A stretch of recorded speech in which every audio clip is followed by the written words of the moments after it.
নমস্কার, আমি শ্রী সুমন। আজকের টোটকা ফিনান্সিয়ালি যারা স্টেবিলিটির মধ্যে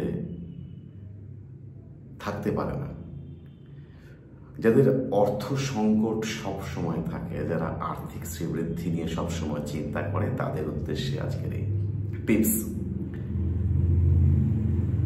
আপনারা এই ক্রিয়াটা করতে পারেন প্রতি বৃহস্পতিবার। 3টে বৃহস্পতিবার করবেন। প্রথম বৃহস্পতিবার মা লক্ষ্মীর আসনে একটা অশ্বত্থ গাছের পাতায় 1 মুঠো চাল দিন। সেকেন্ড বৃহস্পতিবার ওই অশ্বত্থ গাছের পাতায় 3 থেকে 4টে টুকরো কাঁচা হলুদ রাখুন।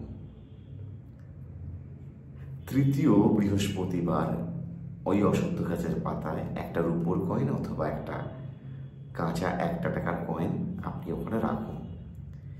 এই বৃহস্পতিবার যে 3টে আমরা বললাম বা আমি বললাম, এই ক্রিয়াটা তো অবশ্যই করবেন।